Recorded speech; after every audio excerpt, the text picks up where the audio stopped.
Thank you so much for joining us again for our journey through 100 classics. The masterpiece we're diving into today is Lu Xun's The True Story of Ah Q. Now, in this story, we meet a character who, well, he might feel a little uncomfortably familiar. He's a man who has perfected the art of winning by losing, a true master of what's known as spiritual victory.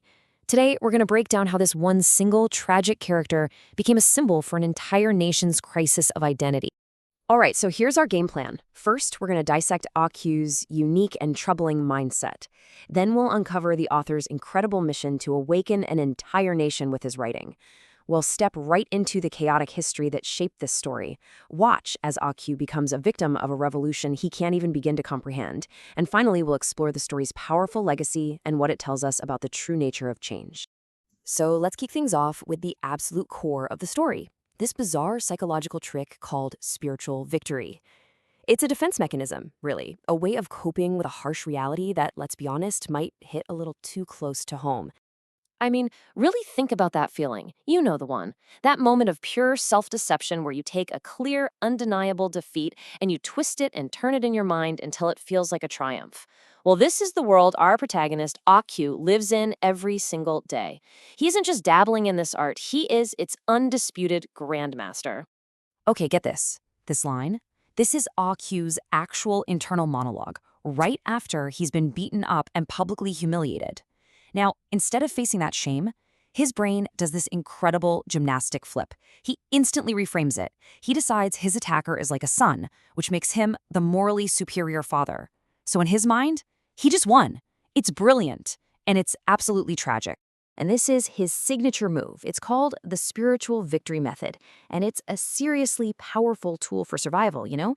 It lets him absorb any and all humiliation without ever having to face his own weakness. He can be robbed, he can be beaten, he can be insulted, and within moments, he's built this elaborate story in his head where he's the real winner, walking away feeling satisfied. So who is this guy really? Well, Ah Q is a nobody. He's a nameless day laborer in a tiny village living in a rundown temple. Even the Q in his name is symbolic. It's meant to look like a head with the Q hairstyle braided down the back, a mark of submission to the ruling Qing dynasty. And he's a total hypocrite. He's a bully to anyone weaker than him. At one point, he even harasses a young nun. But he absolutely grovels before anyone with power. But here's the key. Ah Q isn't just one sad man. He's a symbol Lu Xun created to represent a national sickness, a profound weakness that's masked by this tragic self-deception. But why? Why create such a pathetic, pitiful character? Well, to get that, we need to understand the author, Lu Xun, and a really shocking event that completely changed the course of his life. Picture this. Lu Xun is a young man studying medicine in Japan. One day in class, they're shown a newsreel slide. It shows a Chinese man, accused of being a spy, about to be executed by Japanese soldiers. But what absolutely horrified Lu Xun wasn't the execution itself. It was the crowd. A crowd of other Chinese people, his countrymen, gathered to watch. They were physically healthy, but their faces, they were just blank, apathetic. They were just spectators at the death of one of their own. And in that moment, it was like a lightning bolt. He realized, what is the point of healing people's bodies if their spirits are so sick, so numb? He understood that the greatest illness facing China wasn't physical, it was spiritual. So he dropped out of medical school, he turned to literature, because he believed a story could be like a surgeon's scalpel.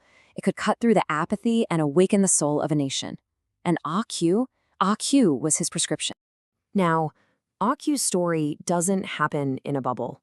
He is a product of immense national trauma, born from one of the most chaotic and humiliating periods in all of China's history. I mean, for decades, China's 2,000-year-old empire was brought to its knees by just one blow after another. You had the Opium Wars, which led to humiliating defeats by the West. Then a massive civil war, the Taiping Rebellion, tore the country apart from the inside, killing tens of millions. And maybe the biggest shock of all was losing a war to Japan, a nation they had always considered inferior. It was an age of decay, desperation, and chaos that finally exploded with the Xinhai Revolution in 1911. And it's into this massive storm of history that our hapless hero, Ah Q, just stumbles. He starts hearing whispers of revolution in his village. It's a big, powerful word, but he has absolutely no clue what it means. To him, it's not about freedom or a new nation. It's just another opportunity to get something for himself. His short-lived revolutionary career is just a tragic comedy of errors. He decides he wants to join the revolution because he thinks it means he can just walk into rich people's houses and take whatever he wants. Then, a rumor starts that he is a revolutionary, and suddenly, the same people who used to beat him up are now afraid of him. He swells with pride, thinking, hey, this revolution thing is great. I'll overthrow all these people I hate. But his ignorance is his due. He sees a powerful family get robbed and assumes that's what revolution is. He hangs around nearby hoping to get some of the loot, but instead, he's arrested and framed for the whole thing. And in the final, absolutely haunting scene, as he's being paraded through the streets to his execution, Aq looks out at the faces of his neighbors. And in their eyes, he sees this vacant, hungry, predatory gaze, like a pack of wolves. Lu Xun brings his whole critique full circle right here. This crowd, gathered for the spectacle, is no different from the numb spectators he saw in that newsreel in Japan all those years ago. They are passive, empty participants in a tragedy, their spirits just as sick as Aq's. You see, Aq's absurd, tragic end is so much more than just the fate of one fictional man.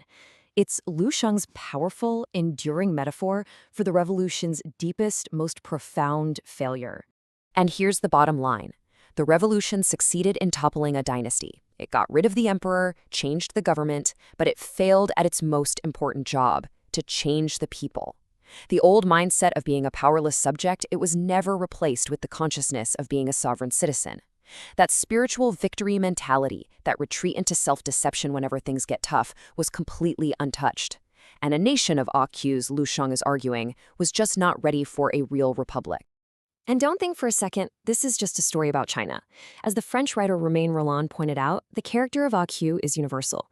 His tendency to rationalize failure, to bully the weak while cowering before the strong, to mask his insecurity with arrogance. These are deeply human traits. We can find them everywhere, in every era. Maybe, if we're being honest, even in ourselves. And this is the provocative question Lu Xun leaves us with, a question that still echoes today. Is real, lasting change about toppling leaders and rewriting laws? Or is it that much slower, much harder process of transforming how a people thinks, feels, and sees the world? The tragedy of Aq suggests that without that deep, inner transformation, any revolution is doomed to remain unfinished.